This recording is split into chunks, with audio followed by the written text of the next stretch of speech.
Webster जी से पूछा था, वो एक डिक्शनरी कंपाइल किया था कि बहुत अच्छा डिक्शनरी आपने बनाया वेबस्टर जी, मगर इसमें कुछ अश्लील शब्द भी है। तो वेबस्टर जी बोला, madam you must have been looking for it, आप ढूंढ रहे थे वो शब्द के लिए, इसीलिए आपको वो मिल गया। नहीं, मेरा कहना ये, आप टीआरपी के बाद आपने किया, आप हमें 2-4 मिनट दीजिए। ये टीआरपी का ये पूरा जो एक धोखा क्यों है, मैं 2-4 शब्द में बताना चाहता हूं। एक, आज समिति बने हैं भारत सरकार का, सूचना और प्रसारण मंत्रालय ने एक समिति बनाया देखने के लिए ये क्या है टीआरपी। कुछ आंकड़ा पहले आप ले लीजिए। भारतवर्ष में आज 12 करोड़ के आसपास टेलीविजन सेट परिवार है जिसके घर में एक टेलीविजन सेट है, रफली 12 करोड़ के आसपास। पीपल मीटर जो एक कंप्यूटर जो आपका टेलीविजन सेट में बैठते हैं, आपको दिखाते हैं कौन सा चैनल कितना घंटे के लिए कौन देखा, 7,500 के आसपास है। तो 7,500 as a percentage of 120 million, यानी कि 0.001% से भी कम है। तो पहला है कि आपका सैंपल बहुत कम है। भारतवर्ष का बहुत सारी जगह है जहां पे एक भी पीपल मीटर लगाए नहीं है, जैसे नॉर्थ ईस्ट में 8 राज्य, एक में भी नहीं है, बिहार में एक भी नहीं है, जम्मू एंड कश्मीर में एक नहीं है। यहां का कहानी खत्म नहीं हो रही। भारतवर्ष में 6 लाख गांव है जहां पे लोग टेलीविजन देखते हैं, जहां पे बिजली नहीं है, ट्रैक्टर का बैटरी से भी लोग टेलीविजन देखते हैं, वहां पे एक भी पीपल मीटर लगाना है। मेरा कहना यह है, ये जो टीआरपी सिस्टम है, शहरी इलाका में अमीर लोग के घर में उनका व्यूइंग हैबिट्स लेने के लिए लोग, ये जो इन्होंने बनाया, एक ही कंपनी कर रहे हैं, उनका मोनोपोली है समझ लीजिए। एक छोटे मोटे 2-4 कंपटीशन होता।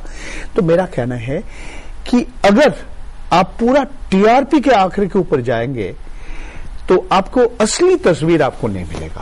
और मैं दूरदर्शन के बारे में कुछ कहना चाहता हूं। दूरदर्शन का प्रोग्राम बहुत लोग अभी भी देखते हैं, क्यों देख रहे हैं? एक जगह में पहुंच के उन्होंने भी मालूम पड़ा कि ये सब जो हम देख रहे हैं निजी चैनल में, प्राइवेट चैनल में, कितने देर हम देखेंगे। करेक्ट। इस television only a medium of entertainment, सिर्फ क्या मनोरंजन के लिए टेलीविजन है? सिर्फ नाच गान फिल्म देखने के लिए नहीं। ये टेलीविजन जिसको हम इडियट बॉक्स कहते हैं, इसमें से हम कुछ सूचना मिल सकते हैं, शिक्षा भी हो सकता है, we can be empowered. You see, I believe television can play that role. दुख का बात है कि बहुत सारे जो गंभीर मुद्दे के ऊपर जो प्रोग्राम बनाते हैं, अच्छी तरह से लोग बनाते हैं। Very good, that is the main point. Very good point, very good point. अब हम जरा अपनी ऑडियंस से बात करते हैं। बहुत सारे यहाँ पर मुद्दे डिस्कस हुए, राहुल जी और परंजय जी ने बहुत इंटरेस्टिंग बातें बताई हमें। प्रश्न है आपके पास? पूछिए। सवाल ये है कि अगर देश में कोई भी ऐसी घटना घटती है, अच्छी या बुरी कोई भी, तो उसके ऊपर सर मीडिया का कहना है कि वो आम जनता से जुड़ा हुआ है, ऐसा दावा मीडिया करती है कि वो आम लोगों से जुड़ी हुई है। बट जब कोई भी ऐसी घटना घटती है तो उसमें किसी भी सेलिब्रिटी का कोई भी कमेंट आता है तो मीडिया उसको फोकस कर देती है और कहीं खबर दब जाती है या आम लोगों की राय दब जाती है, बट उस सेलिब्रिटी का कमेंट बार बार फ्लैश होता है, उससे फोकस किया जाता है। तो आपको नहीं लगता कि ऐसे में जो आम लोग कुछ बोलना चाहते हैं या कुछ कहना चाहते हैं वो कहीं दब जाता है और एक सेलिब्रिटी को ज्यादा फोकस किया जाता है? बहुत अच्छा सवाल है आपका। मैं पूरी तरह आपके ही साथ हूँ, सहमत हूँ। मुझे भी इस पर उतनी ही तकलीफ है जितनी शायद आपको है। लेकिन दुर्भाग्य है ये कि हमारा समाज, और हम अकेले समाज नहीं है, आप आज पूरी जिसे हम विकसित दुनिया कहते हैं, जिन्हें हम विकसित देश और सभ्यताएं कहते हैं, वो हमसे ज्यादा सेलिब्रिटी स्ट्रक हैं। मतलब ये जो सेलिब्रिटी पर बढ़ता हुआ फोकस, ये सेलिब्रिटी शब्द ही अपने आप में बहुत अजीब है और अस्वस्थ है। सेलिब्रिटी क्या होता है? तो लेकिन हम इसमें फंस चुके हैं, पूरा समाज फंस चुका है। आप ये पूछिए, मैं पूछना चाहता हूं कि जो एक्टर एक्ट्रेसेस होते हैं या चाहे जो भी सेलिब्रिटी है, क्या हम बनाते हैं ना, हम और आप मिलकर बनाते हैं। शाहरुख खान यहां आते हैं, हजारों और लाखों लोगों की भीड़ इकट्ठा हो जाती है। क्यों हो जाती है? क्यों लोग क्यों जाते हैं? ये सवाल नहीं पूछा जाना चाहिए। अगर वो जाते हैं, अगर वो लोगों ने किसी को सेलिब्रिटी बना दिया या मान लिया, तो मीडिया के लिए भी वो हो जाती है, मीडिया भी उनको भुनाता है।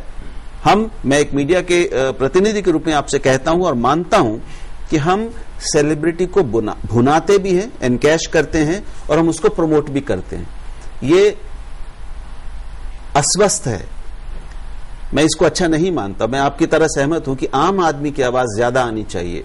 आम आदमी की आवाज और उसकी जगह और उसका दिखना कम होता है, क्योंकि हमारा फोकस बहुत ज्यादा उस पर रहता है। समस्या ये है कि हम जब आम लोगों को आम उनकी जिंदगी दिखाते हैं तो आप ही और हम लोग उसको देखते नहीं। मीडिया इतना सेलिब्रिटी को क्यों दिखाता है? क्योंकि आम आदमी का व्यवहार जो है सेलिब्रिटी की तरफ, वो इनैमर्ड हो जाता है सेलिब्रिटी के साथ। जहां सेलिब्रिटी आता है तो भीड़ आती है। कुछ ऐसी स्टडीज हुई हैं जो कहते हैं कि वो समाज जो बहुत ज्यादा सेलिब्रिटी स्ट्रक होते हैं, वो अपना आत्मसम्मान खोते चले जाते हैं। तो कहीं पर आम आदमी को भी रिस्पॉन्सिबिलिटी लेनी है। वेरी वेरी आम आदमी को रिस्पॉन्सिबिलिटी लेनी है कि जब हम सेलिब्रिटी से मिले तो हम उसको रिस्पेक्ट दें, हम उससे इनामर ना हो, हम अपनी डिग्निटी बनाकर सेलिब्रिटी शब्द ही मजाक है, मजाक है, अस्वस्थ है। बिल्कुल बिल्कुल। I'm totally in agreement with you. You know, media creates celebrities, then media destroys celebrities. Shahrukh Khan ka sir dard, breaking news. You know, this kind of obsession that we people have, it is bad for society, unhealthy for society. असली आम आदमी का जो मुद्दा है, जो concerns है, हम भूल जाते हैं in the process. And it is, you see, the point you must also remember that if something very ordinary happens to an extraordinary person, if my father or your father has his knees operated, it will not make it to the front page of the newspapers. But Mr. Atal Bihari Vajpayee, when his knees are operated, are bound to be. Now, at one level we can understand this. मगर जो media का अभी करना चाहिए, जो आम आदमी, ordinary people, उनका जो कहानी है, they also have extraordinary stories to say. बिल्कुल। इसके ऊपर भी नजर रखना चाहिए. There should be an excessive obsession with celebrities is bad, is unhealthy. Absolutely. Confucius ने इसके बारे में बहुत अच्छा बोला है। कन्फ्यूशियस ने कहा है, जब आप किसी आदमी को कम रिस्पेक्ट देते हो वो भी गलत है, जब आप किसी आदमी को बहुत रिस्पेक्ट देते हो वो भी गलत है, क्योंकि कल वो आप पर हावी हो जाएगा, यू नो, और कल आपके ऊपर वो शोषण करेगा। सो हमें देखना है कि हम अपने सेलिब्रिटीज को उनके अचीवमेंट की जरूर रिस्पेक्ट दें, लेकिन इतनी रिस्पेक्ट भी ना दें कि कल वो हमें कम समझने लगे।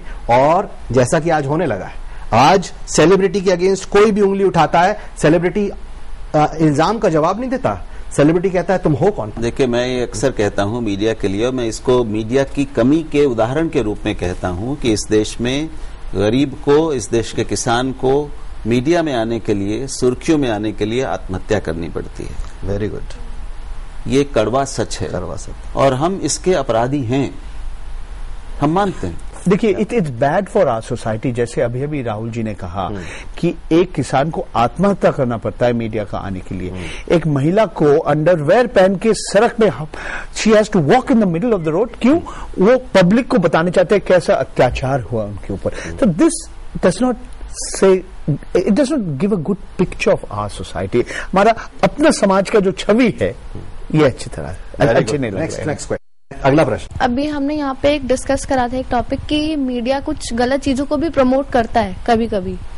तो उसमें जैसे यूजुअली क्या होता है, जैसे हमारे ट्रैफिक रूल्स जो लगे हैं हमारे, उसमें प्रेस एक मतलब अगर हमने कोई ट्रैफिक रूल तोड़ा and we are a part of a press, like bikes या कार्स पे पीछे लिख दिया जाता है प्रेस, एक स्टैंप लग जाती है उस चीज की। तो उनके ऊपर जो यूजुअली एक आम आदमी के ऊपर जो चालान कटता है उस चीज का, वो अगर उनके ऊपर नहीं कटा जाता, मतलब they used to show the power of media that कि हाँ हम एक प्रेस का एक पार्ट है, तो हम गलत बात है, चालान नहीं देते। ये चीज कहाँ तक सही है? पूरी तरह गलत है एकदम। उनको तो जेल होनी चाहिए। मतलब हर पत्रकार तो नागरिक भी है, ऐसे पत्रकार भी किया, वो गलत तरीका के स्टिंग ऑपरेशन किया, उसको जेल जाना पड़ा। the law should not be, पत्रकारों को एक भी अतिरिक्त अधिकार कानूनन और नैतिक नहीं है एक नागरिक के अधिकार से। कोई भी अधिकार ऐसा नहीं है जो उसको और मिलना चाहिए और कोई छूट मिलनी चाहिए। जो लोग ऐसा करते हैं, हमको तकलीफ होती है, क्योंकि आज हम पाते हैं कि कई लोग जो मजाक ये है कि जो लोग आयरन करते हैं, प्रेस करते हैं, वो भी अपने स्कूटर पे या गाड़ी पे प्रेस लिखवा लेते हैं। जो कोई भी प्रेस लिखवा लेता है आजकल, और इस पर भी अंकुश होना चाहिए। और देखिए, बहुत ऐसे दो चार नाम तो हम होते हैं, हाँ, सबका बदनाम हो जाता है। दो चार लोग खराब काम करते हैं, बगत सबका बदनामी हो जाता है। बड़ा इंटरेस्टिंग डिस्कशन रहा। मीडिया और सोशल चेंज, इस विषय पर चर्चा कई मायने में आई ओपनर रही। मैं हमारे गेस्ट और ऑडियंस का धन्यवाद करता हूं, और अगली बार इसी तरह हम फिर मिलेंगे। हम ऐसे क्यों हैं में। जय हिंद। हम ऐसे क्यों हैं, आज खड़ा ये सवाल है, अपनी ही बड़ी है, बेपरवाह हमारी चाल है, हम ऐसे क्यों हैं, आज खड़ा